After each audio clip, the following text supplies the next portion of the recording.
Hello students, कैसे हो आप सब? Hope you guys are doing great.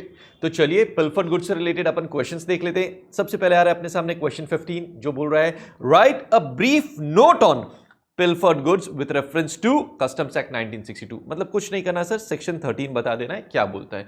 क्या बोला गया है sir? Section 13 provides that if imported goods are pilfered, कब sir? After unloading but before proper officer has made order for clearance for home consumption or deposit in warehouse, तो sir उस case में importer liable नहीं है to pay the duty on the said pilfered goods unless, sir कब pay करना पड़ सकता है? अगर पिलफर्ड गुड्स रीस्टोर कर दिए गए हैं टू द इंपोर्टर। तो ध्यान रखना सर, सेक्शन 13 पिलफरेज की बात कर रहे हैं। पिलफरेज कब होना चाहिए? After unloading, but before what?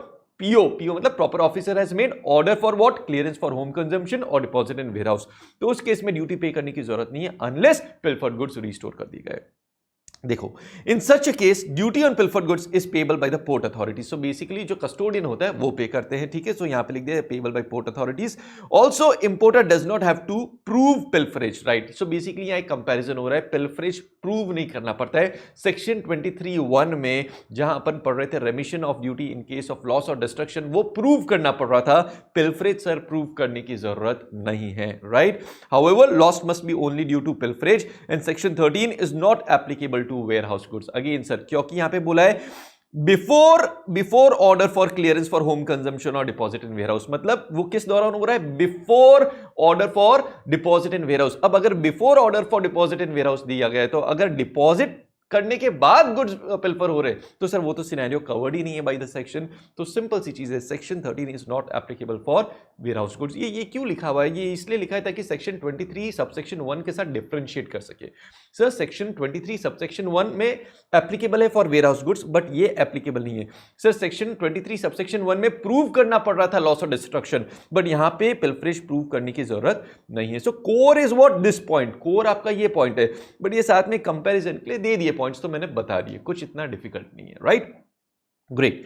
अब आता है केस, और ये केस बेस्ड क्वेश्चंस एग्जाम में आ सकते हैं। देखो क्या लिखा है, supreme car decors imported car music system and GPS devices from Germany. The importer submits the following issue for your consideration. देखो भाई क्या इशू है? 10 GPS devices were pilfered, बोल दिया सर पिलफरेज हुआ है, ठीक है, बात ही खत्म हो गई। कब हुआ sir pilferage? Time of occurrence important है सर, आफ्टर अनलोडिंग हुआ है, तो मतलब आफ्टर हुआ। चलो एक पॉइंट तो मेरा यहां पे सेटिस्फाई हो रहा है। एंड बिफोर, सर बिफोर क्या? Proper officer has made an order, sir before order हो रहा है, ठीक है। तो दोनों जो मेरा टाइम ऑफ अकरेंस का कंसिडरेशन है, पॉइंट है, वो सेटिस्फाई हो रहा है, क्योंकि आफ्टर अनलोडिंग हो रहा है एंड बिफोर ऑर्डर हो रहा है, बिफोर ऑर्डर इज मेड हो रहा है, राइट।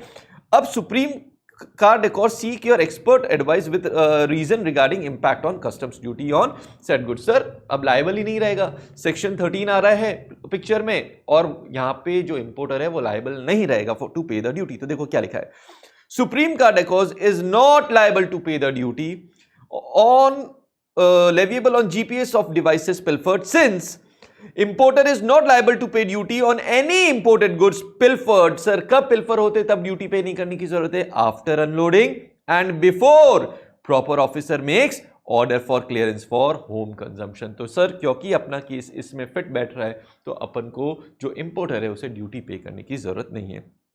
तो इस आंसर में बेसिकली सबसे पहले यू शुड कोट सेक्शन 13। मैं ये सजेस्ट करूंगा, यहां पे दो मैंने नहीं लिखा है, ऊपर दिया हुआ है। सबसे पहले आप सेक्शन कोड 13 को पूरा अच्छे से कोट करो, लिखो ना सेक्शन 13 क्या बोलता है, फिर आप बोलो।